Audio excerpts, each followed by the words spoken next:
Eu sou a Thaís Roque e esse é o De Carona na Carreira, um podcast que apresenta as mais incríveis jornadas profissionais, de executivos a celebridades. Juntos, nós vamos passear pelos caminhos percorridos por pessoas de sucesso e eu vou te mostrar que o impossível é só uma questão de ponto de vista. Vambora? Dizem que as pessoas do signo de Capricórnio são especialistas em, de pouquinho em pouquinho, subir as montanhas mais difíceis. No ritmo delas, às vezes parando um pouco, mas sempre avançando. E mesmo para quem não acredita em signo, pode enxergar esse movimento quando o assunto é a trajetória do Felipe Cruz, o meu convidado de hoje.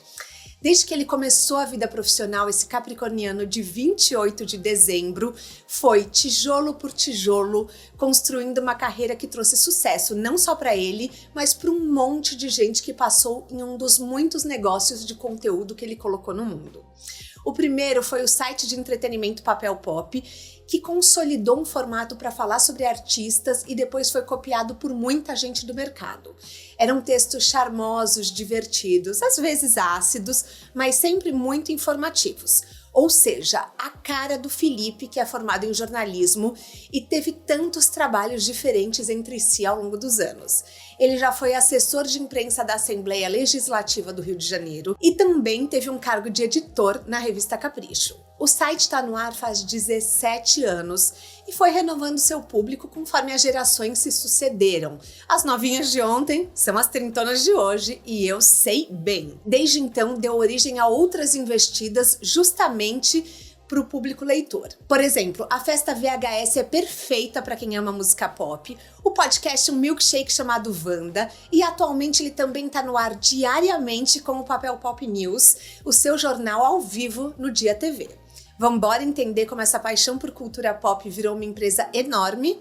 Apertem os cintos que a estrada do Felipe já começou.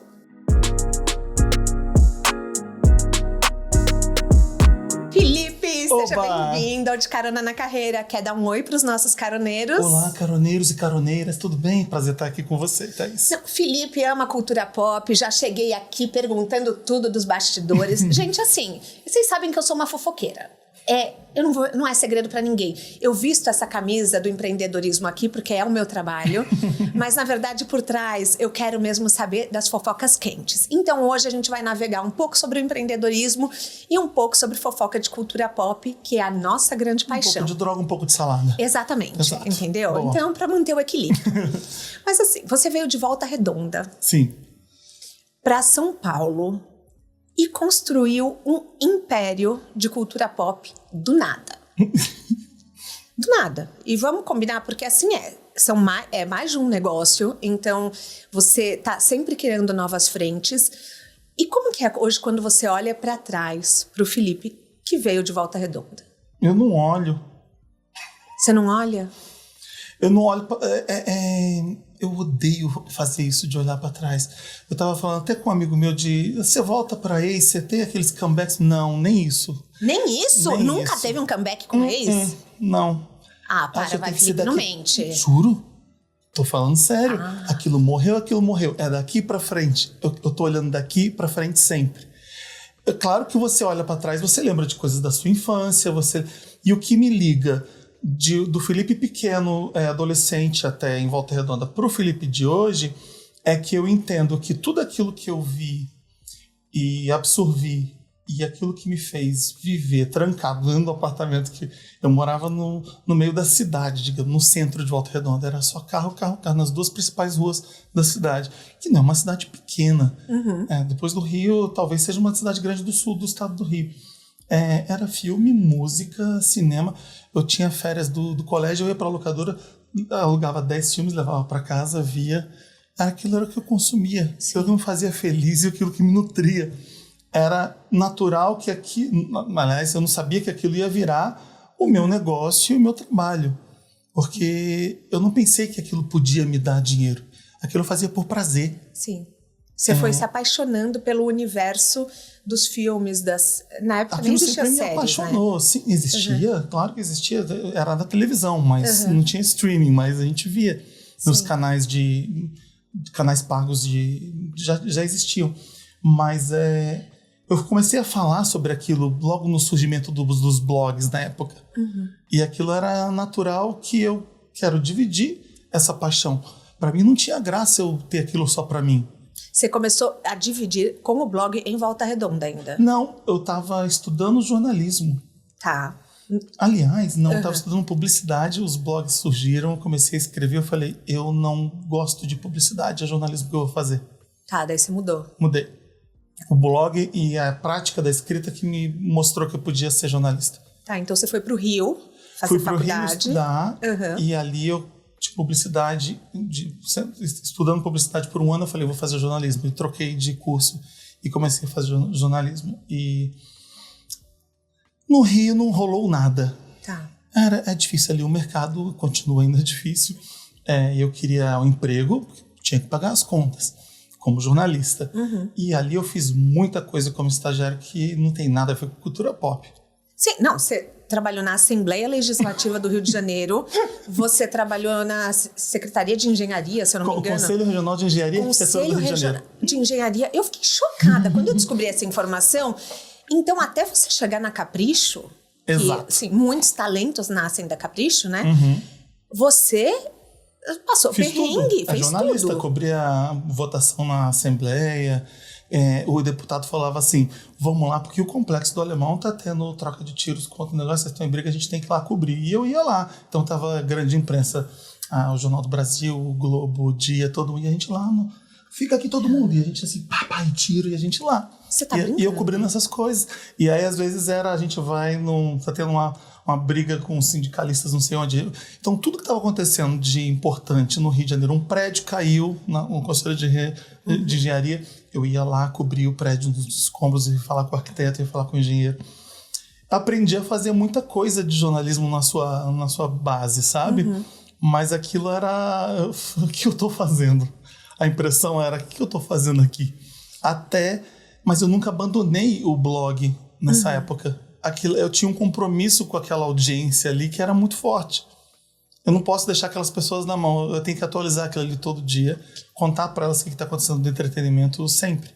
Eu não abandonei Papel Pop naquela época. Mas não chamava Papel Pop ainda, chamava Filipinas. Filipinas era bem mais antigo que isso. Vamos esquecer esse Filipinas. Por quê? Gente, o negócio é o seguinte, vocês têm que saber de uma informação bem clara. O revisor do roteiro, que é o Álvaro, vocês sabem? Álvaro Leme, você me paga. Álvaro Leme, ele é muito íntimo do Felipe. Então, quando chegou nesse roteiro, Álvaro trouxe algumas informações, digamos, secretas dos bastidores da vida do Felipe. E uma delas era Filipinas, que segundo Álvaro, só quem viveu sabe. Só quem viveu sabe. Eu fazia isso por e-mail.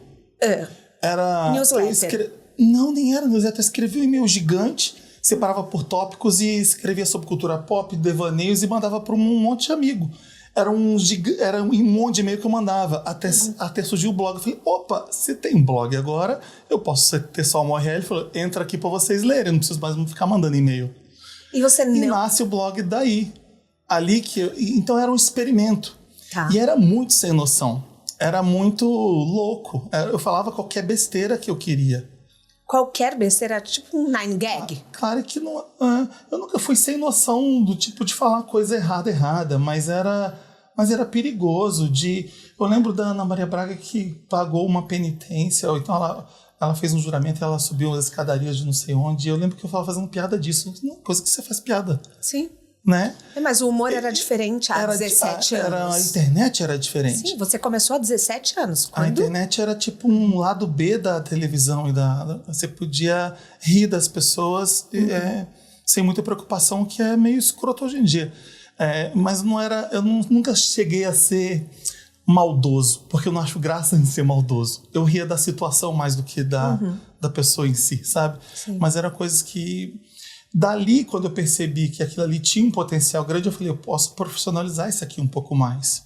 Se eu estou falando tanto de música e cinema e televisão aqui, né, nesse Filipinas, que é super pessoal, eu posso continuar com o meu toque, que é pessoal, numa coisa mais profissional. Vou fazer esse papel pop. Então, você já teve uma visão de negócios lá atrás. Quando ainda não se monetizava a internet, você começou a perceber, isso pode dar dinheiro. Não.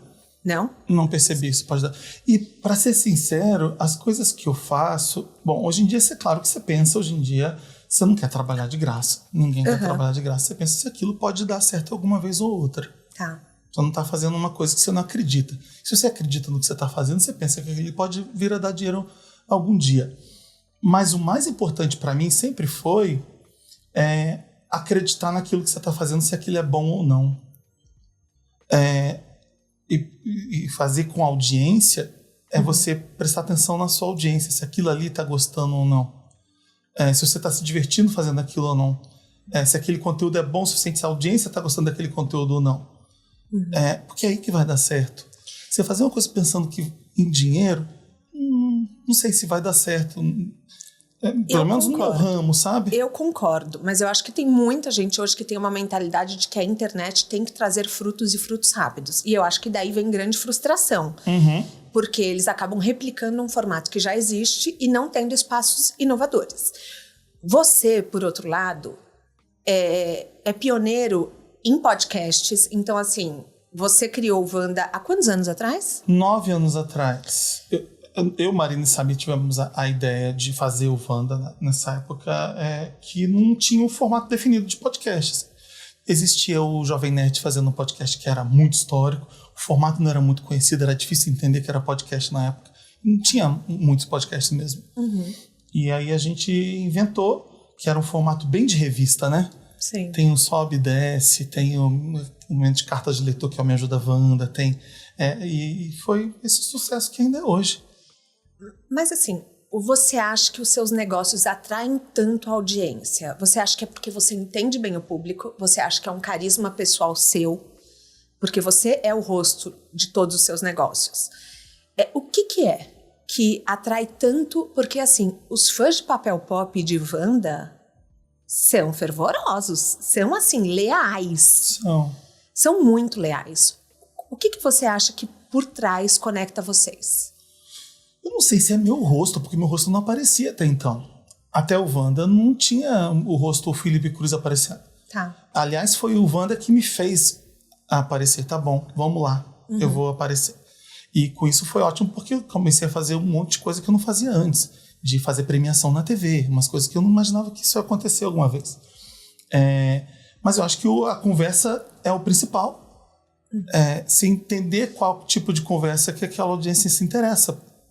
E não só dar o que eles gostam, o que eles precisam, o que você sabe que eles querem. É dar aquilo que você sabe que eles precisam, que eles nem sabem. Isso é o mais difícil. É você antecipar se você gosta disso, eu sei que vocês vão gostar disso. Eu conheço vocês, isso daqui vai interessar. E aí, de repente, você tem um mundo que você descobre por causa de mim. Por causa do Papel Pop. Putz, eu não sabia dessa coisa. Eu descobri ali. Então, essa relação de confiança é muito forte. Sabe quando alguém te apresenta um artista ou um filme que você ama? Aquela pessoa, você confia muito nela depois. É verdade. Naquele gosto, naquela confiança que você tem nela. Então, eu acho que é isso. E não só isso, a gente se diverte. Tem muito problema no Brasil, tem muita coisa que é muito séria. Eu tô falando de entretenimento. Eu não posso achar que isso é a coisa mais importante do mundo. Sim. Então, não levar aquilo com uma seriedade, igual os fãs fazem na internet, que aquilo é a vida, é uma morte, briga, não sei o quê. Tá errado. Leva na brincadeira, até o próprio artista vai levar na brincadeira aquilo. O artista que não tá sabendo rir de si mesmo, ele vai espirocar uma vez. A gente vê que isso acontece. Isso acontece. Então, saber rir daquilo, saber rir de si mesmo e não levar o conteúdo tão a sério. Ter a seriedade na hora que você fala do conteúdo, obviamente, levar aquilo a sério e apurar direito e saber que a informação é uma coisa séria, mas saber se divertir e rir com a audiência é importante também. Então você fica leve e você conhece de coisas e se informa. Então vocês devem dar espaço para muito conteúdo novo, porque se você traz para a audiência pela primeira vez um conteúdo, se você é responsável por informar, isso aqui vai bombar, me conta coisas que o Papel Pop já descobriu antes dos outros veículos e que deu muito certo. Pessoas, bandas. Eu não sei se antes... Obviamente que é muito difícil a gente cravar isso, a gente foi o primeiro, porque hoje em dia é complicado essas coisas. Vai sempre ser alguém que Mas... Pablo Vittar, por exemplo, é um que a gente tem orgulho. A banda War, a gente começa muito antes de Pablo Vittar até isso. Eu talvez esteja esquecendo de outras coisas. Lembra da Stephanie do CrossFox? Óbvio. A Stephanie é uma. Jura? A gente pegou a Stephanie e ela lembra até hoje do Papel Pop. Ela percebe desse negócio. Então, eram umas brincadeiras, eram os primeiros influenciadores de música. Mas eu lembro de dar a primeira vez o clipe da Pablo, que era Open Bar, falar que era uma drag queen. E eu lembro de fazer isso. Então, a gente gosta dos artistas novos, a gente aposta. E não só isso, às vezes é uma audiência muito nova que não conhece o David Bowie. Sim. E a Emma, eu apresentei uma coisa que é muito lendária pela primeira vez para a audiência. Para muitas pessoas que nunca ouviram falar dele. E daí eu acho que isso vai criando um vínculo, até uma certa dependência de entrar no papel pop, porque hoje, o que me irrita na internet é assim, clique aqui para ler a notícia completa. Aí eu sou daquelas que vou no comentário que do post para ver se alguém tá me contando, porque eu tenho preguiça de entrar no site. Eu falo, eu tenho que sair daqui, tenho que ir pro site, o que é errado, eu sei. Mas, então assim, isso é o que mantém os fãs ainda nutrindo, por exemplo, o acesso ao papel pop, ou não? O acesso ao papel pop não é só o site. Não é só o site. Eu acho que é importante entrar no site para você ler a matéria por completo. Às vezes tem coisas que você não consegue fazer nas redes sociais. Vou fazer uma lista de 10 filmes e falar sobre os 10 filmes. É muito melhor você fazer um texto mais completo e você vai ter que ler aquilo no site. Mas o conteúdo você acessa o papel pop pelo Instagram. Você acessa o papel pop agora pelo YouTube, vendo as notícias. Você acessa o papel pop às vezes ouvindo o Wanda, às vezes você ir numa festa nossa. O conteúdo, ele tá em todos os lugares, de qualquer forma. Então, eu não fico nessa de leia mais, saiba mais. Eu quero entregar o máximo de conteúdo que eu acho que é importante naquele lugar que a pessoa tá. Twitter até. Mas Twitter você ainda mais fácil, acredita né? em site? Claro. Tá. Mas é claro, você vai acreditar em redes sociais. Hoje ela morre amanhã. E aí, o que você tem? A gente tá vendo o que tá acontecendo. A gente tá vendo o que tá acontecendo com o Twitter, mas a gente tá se negando a acreditar. As pessoas ainda estão lá. O Instagram não existia até ontem. Amanhã pode ser que ele não exista mais. O .com vai ser para sempre. E ele é meu. Então, se as redes sociais acabarem, as pessoas vão ter o papelpop.com para ler ainda e se informar. Sim. Então, é mais uma ferramenta de acesso àquilo ali. Tem gente que... A nossa audiência é muito grande ainda no site. Sim. Ainda bem, porque as pessoas estão entrando. E eu odeio o site que pendura um monte de banner, que você tem que sair fechando um monte de coisa. Porque eu sou entusiasta de site também. Eu não quero fazer essa cagada no meu. Acho que isso que está afastando as pessoas também do site. Então, se você entra lá e você consegue ler e não tem banner para você sair fechando, ou pop-up, aí eu entendo porque ninguém está entrando no site. Sim. E eu acho que assim, parte vem muito do amor... do sucesso, vem muito do amor que você tem pela música, que você tem pelos filmes. E agora eu quero entrar na parte de um pouquinho fofoqueira. O papel pop te permitiu viver momentos incríveis, como, por exemplo, tomar um vinho com a Mariah Carey. Primeiro, eu quero saber tudo desse encontro, porque Mariah, nossa, como diria Marcos Mion, nosso cajuzão naquela época.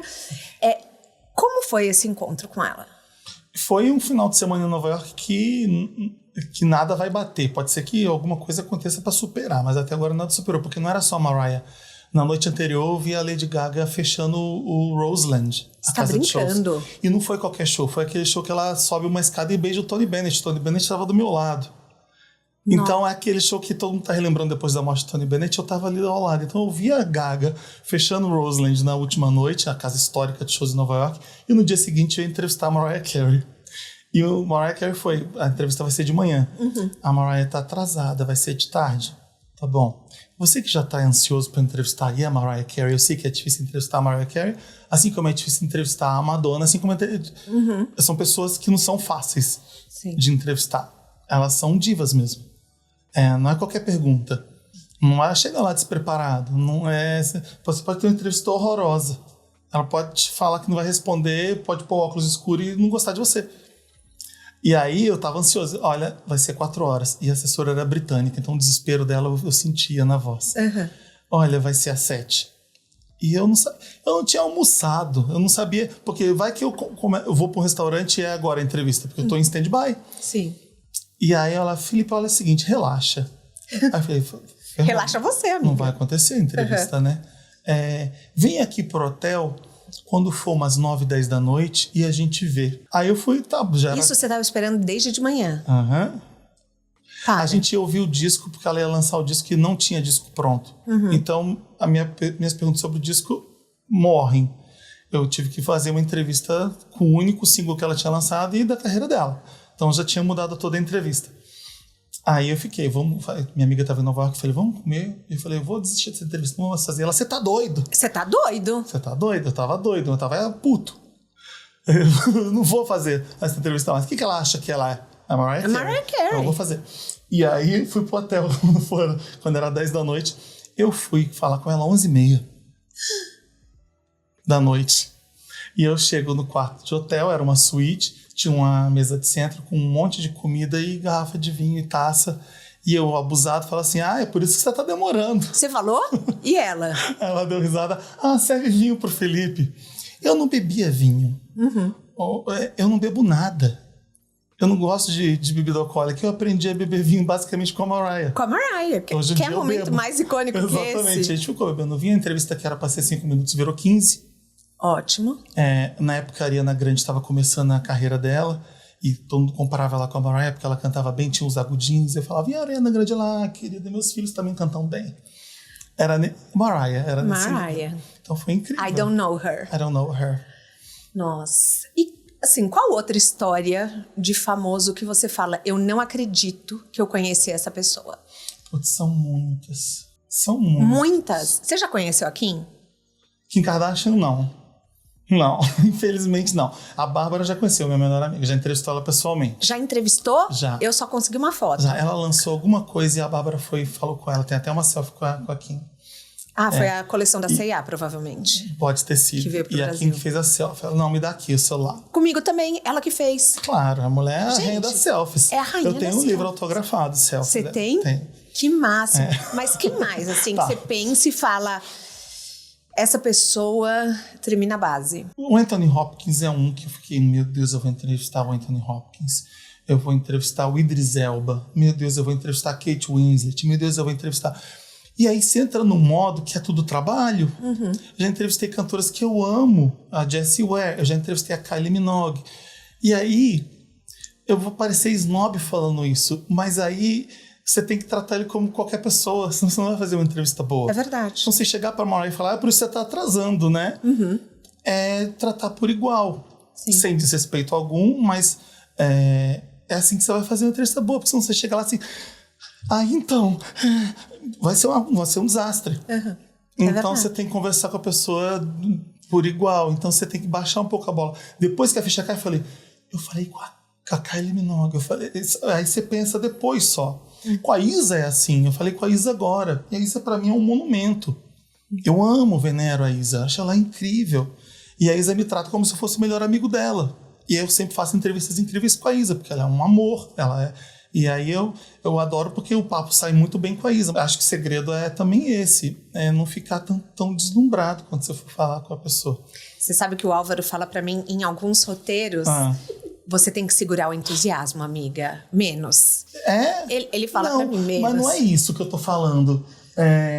Porque você vai ver entrevistas minhas que eu tô super feliz e surpreso falando com a pessoa. Isso aí é natural. Mas eu não sei explicar o que eu tô te dizendo. Não ficar com medo. Não achar que aquilo ali é o... Ai, meu Deus do céu. Senão você talvez não vai conseguir fazer. Sim, você não vai conseguir passar um conteúdo pra audiência também, né? Mas se você está gostando daquilo ali. Você ficar... Eu odeio gente blasé. Eu odeio gente blasé. Odeio. Gente, eu chego aqui, eu pergunto mesmo. Eu quero falar de fofoca mesmo. Não é isso que eu tô falando. Eu vou vibrar, eu vou me emocionar. Quando eu entrevistei Gal Costa, foi 1 ano antes dela vir a falecer num festival. Você vai ver minha entrevista, eu não tô nada blasé. Eu tô feliz, meu olho tá brilhando, eu tô gaguejando falando com ela. Eu tô emocionado, eu tô falando com a Gal Costa, morrendo de medo falando com a Gal Costa, mas eu fiz uma entrevista muito boa até com ela, com 5 minutos que eu tinha depois que ela desceu do palco. Foi assim, vai. E foi assim, Você tem 5 minutos com a Gal Costa, tá? Beleza. Uma pergunta só. Vou meter 5 perguntas no mínimo aqui, não tem essa. E aí, na hora de entrevistar, a luz do estúdio acaba, acontece um apagão no backstage. Tchum! Você tá brincando. As câmeras acabam, as câmeras apagam, e eu fico com a Gal Costa sem saber o que fazer. Em silêncio no escuro. E aí a pessoa no meu volta só o ponto e fala: Fê, segura a Gal Costa aí, que a gente vai falar com ela assim que voltar a luz. E aí, Gal? Isso é o pior, porque eu não sou amigo dela. Claro. O que eu falo? Segura a Gal Costa. Não. Segura. Eu vou deixar a Gal Costa. Se ela quiser ir, ela vai. Se a Gal Costa quiser ir embora, eu vou deixar. Eu não vou segurar a Gal Costa. E aí eu fiquei conversinha com ela. Falei: a gente vai só esperar a luz voltar. Tudo bem pra você esperar? Ela: não, claro. Como fazer uma entrevista boa em 5 minutos? Vai com uma primeira boa pergunta. Tá. E aí a pessoa gosta de falar daquilo. Aí você conversa depois, porque não vai aparecer pergunta. Entendi. E aquilo? Por causa disso? Porque também tem aquilo. E aí, de repente, você fez 6 perguntas e a pessoa nem percebeu. E nem percebeu e passou do tempo e te deu mais espaço. Sim. Porque isso eu imagino que seja um grande desafio. Porque para celebridades internacionais, você também tem isso, né? 5 minutos. E aí você fala... Mas teve... Como que é o nome do ator que faz o Professor Xavier? Patrick Stewart. Um lord. Ele é lord na Inglaterra. Ele é um rei do teatro, assim como Ian McKellen. E eu sou muito fã. E aí eu sentei para conversar com ele. Temos 5 minutos. Eu fiz uma pergunta só. Ele não me deixou falar. Você tá brincando. Ele responde. A minha primeira pergunta era boa, eu sabia disso, eu quero que ele me respeite. Então eu já saí com uma pergunta que fazia ele pensar. Isso é legal também, quando você vai entrevistar alguém, faz uma pergunta que dá trabalho para o entrevistador, para quem você está entrevistando. Faz a pessoa pensar, faz ela ter esforço para responder você. E eu fiz isso com um cara. E aí, Felipe, e blá blá blá blá blá. Aí sabe quando você quer interromper? E aí você vai. Só um segundo. E eu não vou interromper o cara de jeito nenhum. Sim. E aí eu tentava ele... Então, não sei o que lá. E eu... Acabou. 5 minutos, foi embora. Muito obrigado, thank you. Foi embora. Uma pergunta. Uma pergunta. Sai de lá com uma pergunta só. Às vezes acontece. Falou, foi embora. Muito obrigado. E já aconteceu de alguma celebridade, assim, porque eu amo perrengue, tá? Então, assim, uma parte do podcast, eu acho que o sucesso é que eu gosto muito de falar de perrengue mais do que de sucesso. Porque eu acho que sucesso é muito fácil de você ver nas redes sociais. O perrengue dos bastidores ninguém mostra. Assim, por exemplo, esse que acabou a luz, o que tem de perrengue, assim, que você já vivenciou no mundo pop? Teve um perrengue com Henrique Iglesias. Mentira! Eu fui para Buenos Aires entrevistar ele, e aí eu sentei assim, diferente para ele, igual eu tô com você. Eu pus um coração de pelúcia na mão dele, e ele tirava as perguntas do coração de pelúcia e lia. E zoou, e foi engraçado, foi incrível. Eu saí e era eu mesmo que você tava, porque não tinha uma equipe para você fazer. Então eu mesmo levei a câmera, eu mesmo levei o áudio. Então eu pus para gravar no microfone nele. Saí da entrevista, fui ver, não tinha áudio, não captou o áudio da entrevista inteira. Então eu tô lá no canto da sala e a assessora do Brasil que tava me chamando foi assim... E ele lá do fundo falou assim: o que aconteceu? E aí a assessora foi falar com ele: a gente ficou sem áudio dessa entrevista, eles vão fazer tudo de novo. Legal. Foi super legal comigo. E aí ele pegou e fez pior ainda, pior no melhor sentido, porque ele fingiu que tinha uma pergunta sobre o tamanho do pau dele. Porque essa é uma pauta. Eu não ia falar nada, mas essa é uma pauta. Tem esse rumor sobre ele. Tem esse rumor. E ele brincou sobre isso. Ele pega é verdade que seu pênis é pequeno? Ele... E aí a assessora olha pra mim assim: você não fez isso. Ela pensou que eu tinha colocado essa pergunta, mas era o Henrique Iglesias zoando.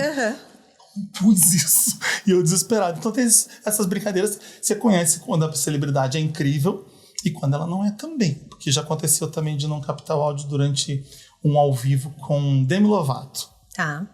A Demi... Ela tava vivendo dramas... a Demi tem as questões de saúde mental, né? Depois da Disney, ela tava vivendo dramas complicados ali, eu entendo até. Mas era uma live para bastante gente que, na época da Capricho, a gente perdeu os primeiros 5 minutos do áudio. Aí eu falei: a gente pode fazer as perguntas de novo? Ela: não, segue. Tá bom, a gente seguiu. Tá bom. Então, às vezes, é complicado. Você nunca sabe com quem você vai lidar, né? E assim, viajar passando mal, esperar na chuva. Já. Já aconteceu com você? Eu pensei que fosse morrer em Londres. Por quê? E eu não falei pra ninguém. Eu fiquei com vergonha.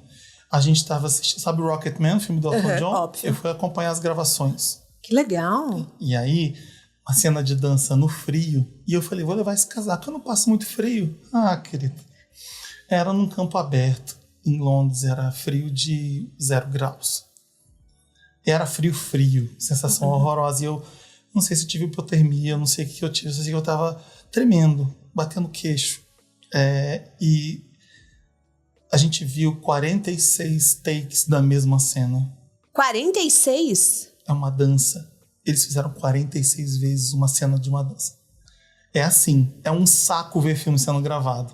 Eu fui ver As Panteras 2 também. Mesma coisa, uma cena delas entrando numa loja pra comprar não sei o quê.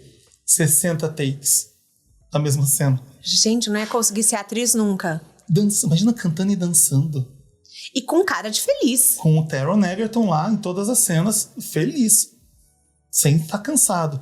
Eu de ver eu já estava cansado. E passando mal e tremendo. Eu lembro que eu cheguei no hotel, eu tive febre, eu suei frio, eu fiquei tremendo dentro da cama.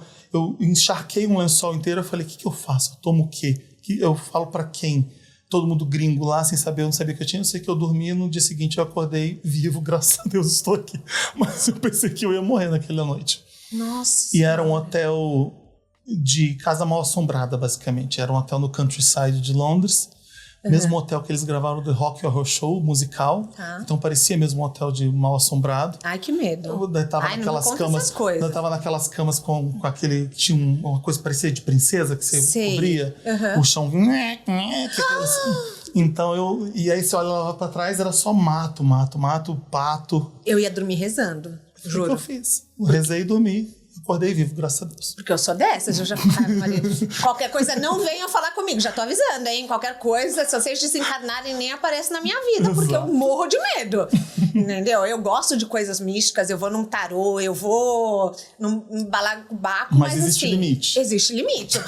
Eu preciso aprovar aquilo ali. Eu falo, não, beleza, entendeu? Então, mas assim, voltando um pouco pra carreira, saindo um pouco da fofoca agora, infelizmente. A gente fala muito de dupla jornada aqui. Às vezes os empreendedores estão começando e eles têm que fazer 2 trabalhos ao mesmo tempo. Sim.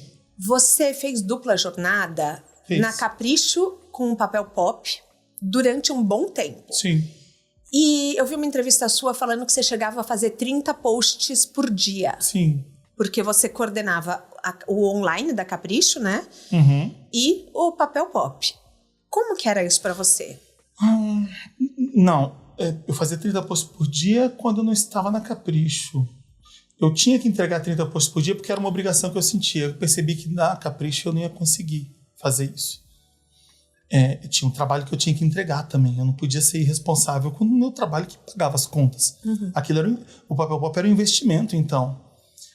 Que nem eu pensava que fosse um investimento. Ali, para mim, era uma responsabilidade com a audiência que eu tinha.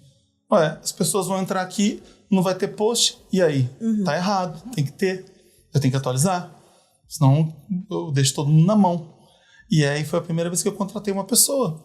Então, parte do meu salário da Capricho foi para essa pessoa, para esse estagiário, primeiro estagiário, que me ajudava a publicar. No papel pop. E No sem papel o papel pop dá R$1. Quanto tempo demorou para você monetizar o papel pop? Não demorou muito tempo, porque daquela época foi quando os blogs começaram a fazer publis. Eu lembro que o primeiro publi que eu fiz, as pessoas desceram o pau em mim. Mentira! Odiaram. Tá vendido, que blá blá blá. Era mal visto. Mas tem comunidades que não gostam até hoje. É incrível isso, né? Que horror, pra que isso tá aqui, blá blá blá. Eu falei, putz, gente, então ferrou. Sim. Eu lembro que eu fiquei... E eu decidi sair da Capricho uma vez que eu fui oferecido fazer uma cobertura com microfone para uma marca de carro, uma época. Eu falei, tudo bem eu fazer? E era muito restrito o mundo do jornalismo, acho que ainda é nas grandes corporações. Não pode. E eu lembro que eu perdi uns 7 meses de salário. Quando eu comparei, eu falei, putz, tá errado isso aí.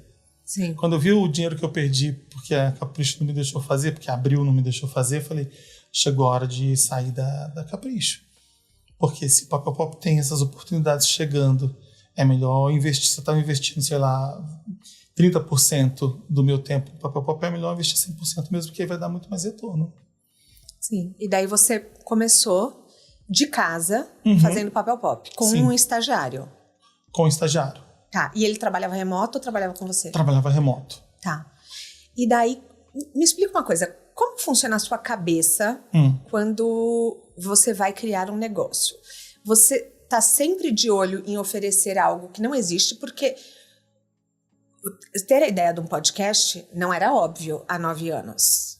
Por exemplo, uma festa pop, que é a VHS, não é algo tão óbvio. É mais comum, porque existem diversas festas, mas você quer sempre surpreender, quer levar o público, porque você tem que doutrinar o público também. Olha, agora existe podcast, tem uma plataforma aqui, você vai dar play, você vai ouvir. Entra só pra ouvir o Wanda, porque só tem o Wanda.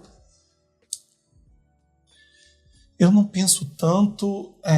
Você não vai tão a fundo. Não, eu não penso que eu vou fazer isso aqui porque ninguém tá fazendo. Aliás, eu não gosto de imitar nada. Perceber. E nem o que as pessoas estão fazendo. Eu não vejo graça em... isso aqui tá dando certo, vou fazer também. Acho a coisa mais burra que você pode fazer é isso. Você tem que ser você. Existe uma coisa que é você e ninguém é igual a você. Só você vai saber fazer daquele jeito. Então, cria do jeito que você faz, do jeito que você fala. Faz diferente do que estão fazendo, porque senão não faz sentido para a pessoa. A pessoa que vai receber aquilo fala, putz, tá imitando fulano, já vi aquilo ali. Então, qual o nexo de ficar com você? Eu não vejo muito sentido e eu não vejo isso tendo uma durabilidade grande nesse caso. Acho que a originalidade é o grande forte. E quando eu faço essas coisas, é para mim mais. Sendo bem egoísta falando, pensando assim, mas eu preciso fazer coisas novas para estar me divertindo e para eu não ficar num tédio. Talvez o ascendente em Gêmeos seja essa doideira que eu faça. Eu preciso fazer coisa legal para eu ficar empolgado. Eu ouvi você falando em uma entrevista que você tem um desafio de se manter interessado no negócio ao mesmo tempo que você mantém a audiência interessada. E por isso que você cria tanto? Sim. Se eu estiver gostando, se eu estiver me divertindo, eu acho que as pessoas vão estar também. Porque como é que você vai imaginar o que vão gostar, ou o que vão achar, ou se como vão curtir? Tem que vir de você primeiro, né? Você tem que confiar naquilo que você está fazendo. Isso aqui tá bom para você? Você tá fazendo isso aqui tá divertido, tá apaixonante, tá engraçado, você tá tendo tesão naquilo que você tá fazendo? Aquilo tá legal para você? Vai estar para as pessoas também. Você está confiante naquilo que você está fazendo, para as pessoas. E o meu trabalho é muito isso. Existe um fogo no rabo grande, eu acho. Sim. E eu quero fazer isso aqui agora. Eu estou com uma outra festa na cabeça que eu quero fazer agora, que é diferente. Legal. Eu estou pensando nisso faz um bom tempo que eu quero fazer. E não vai ser muito grande, vai ser isso, porque vai ser diferente, vai ser uma coisa mais experimental. O Papel Pop News foi a outra ideia. Eu falei, vamos fazer... E, de repente, o Rafa do IGTV vem com esse projeto e fala, eu queria fazer isso. Eu falei, putz, é o que eu quero fazer também. Foi, de repente, uma união de ideias que eu já tinha. Eu falei, vamos fazer. E eu não vi ninguém fazendo isso ainda na internet. Tinha um jornal de cultura pop, então... Um jornal de cultura pop diário. Diário. 1 hora? 1 hora, ao vivo. 1 hora, ao vivo. Como que você dá conta? Com gente trabalhando comigo que é talentosa, que faz junto, que comprou a ideia junto comigo. Não sou só eu. É todo mundo empolgado, que nem eu. Eu falei, gente, eu não vou fazer se vocês não acharem legal. E vocês não comprarem e não acharem que isso é incrível junto comigo. Porque eu não consigo fazer isso sozinho. E eles compraram a ideia. Você tem uma cultura muito clara no Papel Pop. Então, assim, a audiência capta essa cultura... como eu falei, os fãs são muito leais, meio a muita concorrência. Então, assim, hoje os seus negócios que você foi pioneiro, todos têm muita concorrência. Então, assim, qualquer plataforma fala de cultura pop, podcast, a gente vê como que tá. Como que foi? Você acha que essa cultura foi consciente, hoje ela é desenhada, tem coisas que você fala, isso é a cara do papel pop, ou é você, o papel pop? Pergunta difícil, porque eu não sei.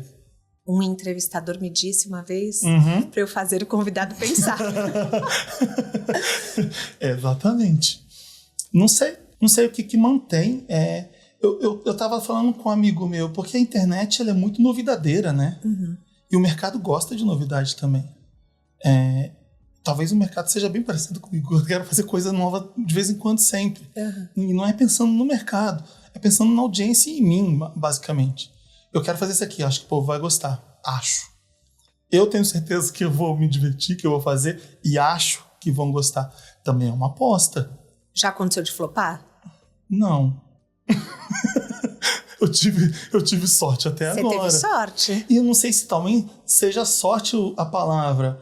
Eu acho que a persistência também naquilo é o que mostra que aquilo é sério também. Ou que talvez, sabe, eu vou fazer isso aqui porque uma hora vai dar certo. Você confia muito naquilo. E aquilo vai dar certo uma hora porque você não desistiu. Não serve para tudo isso às vezes, né? Porque às vezes você precisa perceber que, eu não sou bom nisso. É melhor eu parar. Interessante esse né? ponto. Eu acho que pode ser um papinho de motivacional que eu fico irritado às vezes. É só ir atrás que você vai conseguir. Não, às vezes você não é bom naquilo. E não vai dar certo nunca. Você tem que ter uma consciência daquilo que você está fazendo é bom. Né? Tem uma autocrítica muito feroz que você tem que fazer do que você está fazendo. Você é uma parte criativa. E você odeia ser CEO. Odeio. Eu sei. Fiquei pensando em 1000 soluções para isso. Eu entrevistei a Natalie Klein, fundadora da NK Store, e ela falou aqui que ela deixou de ser CEO para ser Creative Officer. Chief Creative Officer. E ela falou, eu só lido com a parte agora criativa, então eu trago os meus insights. Você nunca pensou em deixar de ser CEO do Papel Pop e se tornar alguém de poder criativo lá dentro? Capricorniano tem que largar um pouco das coisas, né? Eu também acho. Sim. Não, perguntei mesmo assim, porque eu ouvi isso e me chamou a atenção. E você, assim, você é um potencial criativo. Você é visionário. Sim. Então, por que perder tempo fazendo algo que você não gosta? Mas eu acho que já é isso um pouco, sabia? Se eu ficar muito ligado, existe o cara das vendas no Papel Pop que faz muito o trabalho dele mais sozinho do que eu. É óbvio que eu tenho que ficar de olho nas coisas todas que estão acontecendo, porque eu não vou conseguir. Eu me sinto responsável por todo mundo e tudo. Então, talvez seja uma coisa que eu tenho que levar para terapia. De delegar, de deixar isso aqui na responsabilidade dessa pessoa. Essa pessoa vai cuidar disso aqui. Por que eu me sinto assim também? Se alguma coisa acontece de errado na VHS ou no Wanda, sou eu. Eu tenho que estar de olho nas coisas também. Não é responsabilidade minha tudo. Então eu tenho que estar de olho em tudo de certa forma. E não simplesmente faz aí o seu trabalho que eu não preciso saber. Então talvez eu goste de ter o controle. E quando você se desconecta? Quando eu bebo vinho. Quando eu escuto com a Mariah? Com a Mariah? Não sou com a Mariah, foi uma vez na vida. Mas quando eu escuto música, quando eu vou pro cinema. Quando eu vou pro cinema principalmente. Quando eu desligo o celular. Você consegue desligar o celular? Sim. Você trabalha sábado e domingo? Às vezes. Tá, mas não sempre. Nem sempre. Às vezes era muito mais. Agora nem tanto. Eu percebi que tem que desligar uma hora. Porque não existe conceito de férias pra mim. Isso aí é meio bizarro também. Por mais que eu viaje, eu tenho que estar de olho em tudo, de certa forma. Então não existe parar e simplesmente cuida daí. Eu vou ficar off. Não consigo. Então é um constante vigilância. Mesmo que eu esteja hands-on, eu tô de olho e esperando se tem algum problema que vai chegar até mim. Né? O Wanda, você trouxe 2 pessoas de fora, que é a Marina e o Samir. Diferente do Papel Pop News, por exemplo, que você faz tudo in-house, com a equipe do Papel Pop. Por que trazer 2 pessoas de fora? Como que foi essa escolha? Achei legal na época trazer juntar forças, porque o podcast já é essa mistura. Eles chamam um milkshake chamado Wanda, porque eu imagino essa mistura mesmo. O milkshake é um ícone de cultura pop, que eu acho. Tem no Pulp Fiction, ela falou no milkshake. Então eu vejo isso muito como um ícone pop, o milkshake. E ele também é mistura, né? Então e é essa mistura que tem dentro do Wanda, eu imaginei que pudesse ser também na cara dele. São 3 pessoas bem diferentes, que também amam cultura pop, que tem o mesmo humor parecido, meio, mas é bom porque essa diferença entre a gente também é bom pelo podcast. Cada um é de um jeito, mas cada um os 3 gostam de falar da mesma coisa, tem a mesma responsabilidade. Deu certo por isso. Não sei por que eu tive a ideia de chamar. Talvez porque eu saberia, talvez porque naquela época eu não me confiava 100% no que eu poderia fazer Felipe Cruz. Agora que você me perguntou e eu pensei melhor, talvez fosse isso. Eu preciso de ajuda aqui, porque talvez eu sozinho falando, ninguém vai aguentar. Acho que talvez fosse isso. Porque até então eu só escrevia. Entendo. Era posts. Era um veículo novo. Eu estava escondido atrás do papel. De repente minha voz vai aparecer, a minha risada, eu. E aí de repente o Wanda me joga pra todo mundo. Eu não estaria aqui falando na câmera se não fosse, eu acho. Então eu precisava de ajuda. E como você vê o futuro dos podcasts? Porque eu queria muito ouvir a sua opinião sobre isso, porque a gente saiu do podcast para o videocast. Enfim, eu amo o formato só de áudio, que nem a gente estava falando antes de começar. Qual é a sua visão do futuro? Não sei. A gente estava falando antes de começar a gravar. O que eu acho que você deve fazer é fazer qualquer coisa que você quiser. Porque hoje em dia o podcast não tem regra. Sim. Podcast às vezes é entrevista, às vezes ele é um game, às vezes ele é... e eu acho que a internet já não está conseguindo distinguir o que é podcast, o que é vídeo, o que é entrevista, porque hoje em dia tá essa... ouvi uma pessoa falando comigo, nossa, o podcast da blogueirinha tá um sucesso. Eu vi os cortes. E nem é podcast. Não é um podcast. É um programa de entrevista. É um programa de frente com a blogueirinha, faz parte da grade da Dia TV, assim como o Papel Pop News faz. O Papel Pop News não é um podcast. A gente recebeu um convidado que falou assim, eu adoro, eu tô aqui no podcast de vocês e eu adoro. Tem uma bancada de telejornal, tem câmera, tem microfone, pode ser podcast, pode não ser. Então, criou-se uma grande confusão. Por isso que eu falo, não sei o que vai ser. E não sei como o mercado vê também. Talvez esteja confuso para todo mundo ali. Pode ser. Né? O podcast mesmo, na sua essência, é um áudio. Eu não inviabilize. Eu acho que... Eu não sei se o Nerdcast está fazendo em vídeo ainda. Não sei. Ou se eles foram pro vídeo. Talvez não. Esses são os raízes mesmo. Mas quando a gente extrapola o conceito, a gente fica muito livre para fazer o que a gente quiser. E aí as pessoas entendem como quiserem também. Então, eu não sei qual vai ser o futuro do podcast, não. Vamos falar suas redes sociais? Aonde que a gente te encontra? Você tem LinkedIn? Eu mal Porque a gente tem uma LinkedIn. audiência lá, por isso que eu pergunto. Eu tenho o LinkedIn. Tá. Tem, é Felipe Cruz com PH, então Tá. PHELIPE, Felipe Cruz. Assim também no Instagram, assim também no Twitter, tudo quanto é lugar. Tudo quanto é lugar. Felipe Cruz. E as redes do Papel Pop eu também vou deixar no descritivo do podcast. As minhas vocês já sabem, @ThaisRock. E agora tem o livro Doce Jornada, que é um romance sobre uma mulher jovem de 30 anos que é demitida e vive perrengues na carreira. Então, assim, se você gosta da pauta carreira, mas você também gosta de, sim, uns bons momentos de drinks, vocês vão amar a Mabel. Felipe, hoje as pessoas, todo mundo que tem uma rede social é uma pessoa pública. Querendo ou não. Estando lá para isso ou não. Você acha que as pessoas têm que pensar num branding pessoal sempre? Ou não? Não. Você acha que as pessoas ainda existe o usar as redes só para compartilhar com os amigos? Sim. Ainda bem, né? Eu acho. Porque mas imagina todo mundo virando produto. Todo mundo virando produto de si próprio, todo mundo se vendendo de certa forma como Mas é o que produto. tá meio acontecendo, Felipe. E tá dando certo para todo mundo? Não. É isso que eu falo. Tá todo mundo... Ai, meu Deus, eu tenho que fazer isso porque assim vai dar certo, que eu tô vendo a fulano fazer, então eu tenho que fazer assim também. Vai dar errado. Não vai. Se você não for você... A maioria das pessoas da internet que são alguma coisa e que fazem dinheiro mesmo, é a originalidade que faz. Olha a Pequena Lô, olha o Churrasco, olha... Eu não vou conseguir lembrar outros exemplos agora. A Tainá Orogia lá atrás, ainda hoje. Então, seja você mesmo e converse com quem você está conversando, do jeito que você fala, com as coisas que você fala.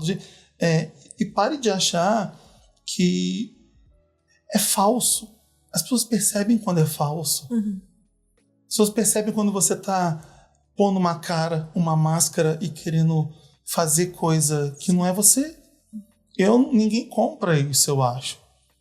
Isso aí normalmente a máscara, quando você coloca e faz isso, é quando você não está sabendo lidar com a grande repercussão do que o monstro que você criou, que é você mesmo. Isso é quando você dá certo e você não sabe lidar com aquilo, e você começa a pôr essa distância que é essa máscara.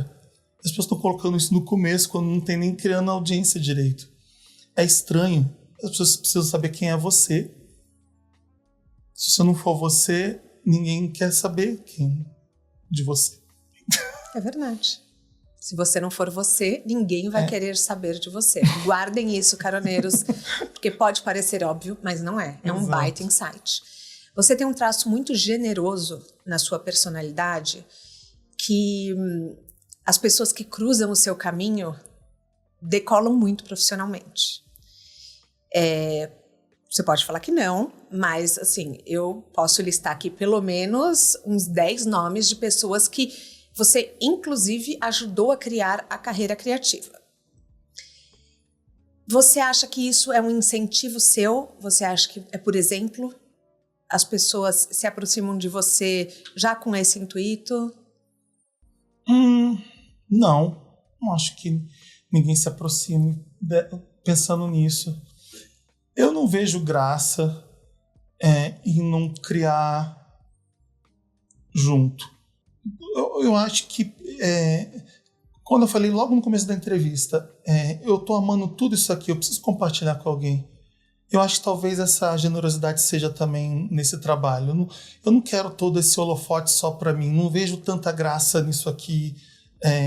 Vem cá, divide aqui comigo, porque essa troca também é legal. Eu sei que aquela pessoa é incrível, vem para cá. Eu acho que é legal também, assim como mostrar um cantor novo para audiência. Não deixa de ser uma curadoria minha. Mas é mesmo. Então, essa pessoa é legal, olha aqui quem ela é. Pronto. Não vejo por que não. Potencializando tantos talentos, o que você vê que é necessário para dar certo hoje nas redes sociais? O que é necessário para dar certo nas redes sociais? Eu acho que é mesmo o que eu falei antes disso. Que é você ser a você autenticidade. mesmo. Autenticidade. É você não se levar tanto a sério. É você levar a sério quem está ouvindo você, vendo você. O que eu faço isso no Papel Pop e desde sempre eu vou fazer é não subestimar a audiência que você tem. Não achar que eles são idiotas. Não enganar eles. Respeitar quem tá vendo você. Ser sincero com eles. Se divertir com eles, compartilhar coisas legais com eles. E ser você mesmo, que não adianta fingir. As pessoas percebem. Então, eu acho que essas pessoas que estão junto comigo e que viraram personalidades da internet hoje em dia, são porque elas estão se divertindo também, sendo elas, falando do que elas gostam. Assim como eu. Felipe, o que é sucesso para você? Quando você está feliz fazendo o que você faz. E aquilo ali impactou quem você queria. Obviamente que o dinheiro, quando vem, é um crivo, né? Sim. Isso aí é importante também. É o mercado chancelando aquele produto que já é um sucesso. Porque aconteceu por muito tempo de eu ter uma grande audiência, o Papel Pop ser um grande sucesso e o mercado ignorar. Aconteceu esse momento? E ali eu sabia qual era o sucesso. Eu tô vendo a audiência é gigantesca. E por que eu não vendo? Ali talvez fosse uma administração que eu não sabia fazer direito, ou um mercado que não me respeitava ainda. Você tem que provar quem você é por mais tempo? Então beleza, vou continuar. Eu não sabia o que era, mas ali pingava pouco dinheiro naquela época. Eu falei, putz, não condiz com a audiência que eu tenho. O mercado é doido. E às vezes o sucesso não pode ser pautado pela economia. Porque o país que a gente vive é surtado economicamente, no país latino-americano. Sim. A gente sofre muito com a recessão. Então a economia às vezes é doida. O mercado se retrai, o mercado abre, o mercado vai atrás de uma pessoa só. Criam-se conglomerados na internet, vai todo mundo em cima de uma pessoa só, ou em cima de uma empresa só, que vai vender todos aqueles influencers e só vai fazer aqueles influencers. Então você tem que estar ciente de tudo isso e não deixar isso afetar o que você está fazendo. Que você sabe que aquela audiência está ali. Aquilo ali que você está fazendo, você sabe que é bom e tem audiência. Então, o sucesso não pode depender somente exclusivamente daquilo sendo vendido. O sucesso é quando a pessoa está prestando atenção no que você está fazendo, quando você tem audiência. Na internet, principalmente, é isso. Você não vai vender nada se você não tiver ninguém prestando atenção no que você está fazendo. Então, o primeiro passo é conquistar público. Tá. Não é comprar. Não é comprar, hein? Não é comprar ansiosos. Comprar vem a marca e vai talvez olhar aquele número e vai te dar. A marca vai ver que não impactou nada, você não vai vender mais. Sim. A marca vem uma vez, depois não vem mais. A gente tem um quadro aqui que chama Pneu Furado. Que é assim, toda estrada tem seu erro. E, às vezes, esse erro ensina mais que um MBA. O erro acaba sendo uma bênção. Você fala, graças a Deus que esse erro aconteceu. Que erro você teve na sua trajetória profissional que você hoje é grato? Que erro que eu tive?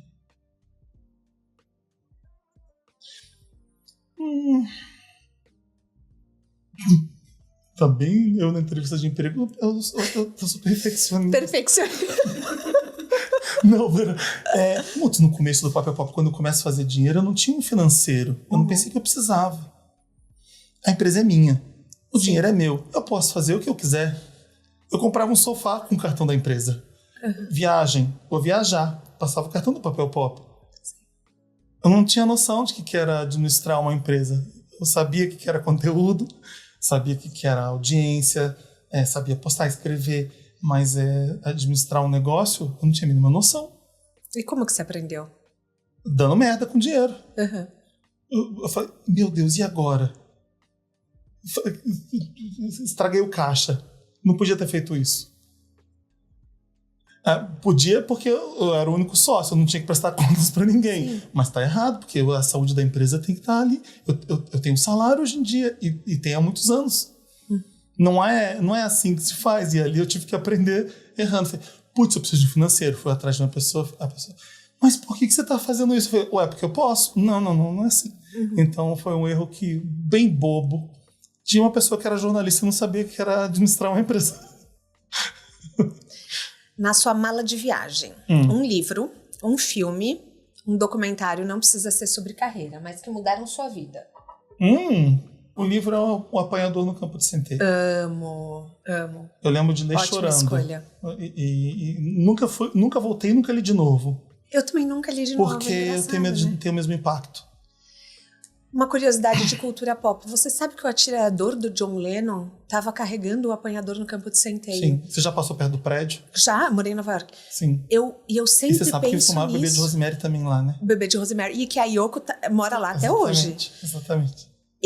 Toda vez que eu penso no apanhador de Campo de Centeio, eu falo, gente, o que levava aquele homem a estar lendo esse livro? Na época estava todo mundo lendo, então eu não quero associar. Tá, eu sempre penso nisso. É um livro muito famoso, e talvez o livro tenha ficado mais hype ainda por conta disso na época. Por conta disso. Assim como a Mona Lisa é, porque o cara roubou ela do museu, foi roubada várias vezes. Então isso acontece com obras de arte desse tipo. Mas não significa que é ruim, né? Não, maravilhoso esse livro. Eu adoro esse livro, eu acho muito emocionante, muito bonito mesmo. E ele é insuportável mesmo assim, né? O Holden, esqueci o nome do protagonista. Depois do livro é o quê? Um filme. Um filme? Eu sempre fico entre 2 filmes. Sim, é muito injusto isso. O Dantas sabe que eu tô fazendo o drama que eu tô vivendo agora. Porque fazer lista comigo é um horror. Escolher um. Eu vou escolher um, então, que é do coração, então. Casamento de Muriel. Você já viu esse filme? Sabe a Toni Collette? Deixa eu ver um filme que a Toni Collette fez. Agora ela fez Mamãe Máfia. Hereditário, né? Hereditário. Tá. Ela é a mãe que surta no Hereditário. Então, foi o primeiro filme dela famoso comercialmente. Ela é uma atriz australiana e ela faz uma menina que quer casar. O sonho dela é casar. Ela sempre de noiva. O quarto dela tem várias fotos de noiva e ela só escuta a aba dentro do quarto dela. E ela cria um mundo de ilusão na cabeça dela, doido, de namoro e de casamento e de que ela é uma pessoa incrível. Ela tem vergonha dela mesma. Ela quer ser descolada igual as amigas australianas. Ela faz uma viagem. É fenomenal o filme, porque é sobre amizade, é sobre autoestima, e é uma comédia, mas é um drama ao mesmo tempo, e é lindo.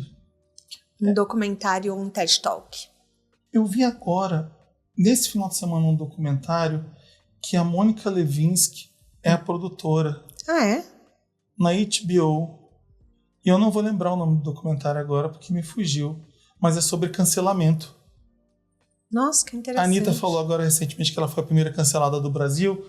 Então dá pra dizer que a Mônica Lewinsky é a primeira cancelada dos Estados Unidos. Do mundo. É. Porque, putz, ela sofreu pra caramba na mão da opinião pública. Sério, é como se ela fosse a culpada por tudo. Por e tudo. ela foi a vítima ali, né? Então ela conta a perspectiva dela.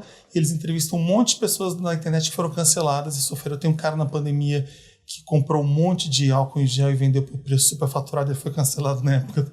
Então, depoimento dessas pessoas e como elas sofreram o cancelamento. E eu achei interessante esse documentário.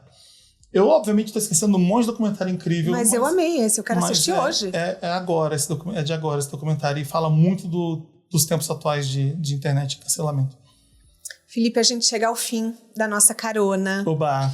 Eu te acho realmente, eu já falei 5 vezes essa palavra aqui, mas eu te acho um visionário. Parabéns. Obrigado. Pelo seu Adorei trabalho. te conhecer.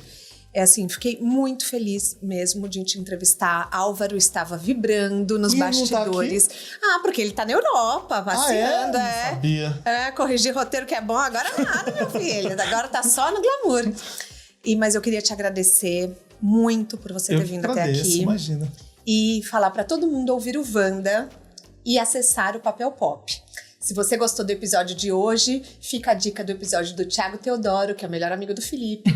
E é somente em áudio. E também o da Foquinha, que fala sobre cultura pop, que esse a gente tem em vídeo. O De Carona na Carreira tem a consultoria de conteúdo do Álvaro Leme, a supervisão do José Newton Fonseca, a sonoplastia e edição do Felipe Dantas e a identidade visual do João Maganin. Todas as dicas que a gente abordou estão no descritivo do podcast, na plataforma que você nos escuta. Bora lá no Instagram falar mais sobre o episódio de hoje. A gente volta na próxima semana com mais um De Carona na Carreira. Um beijo grande. Tchau. Tchau.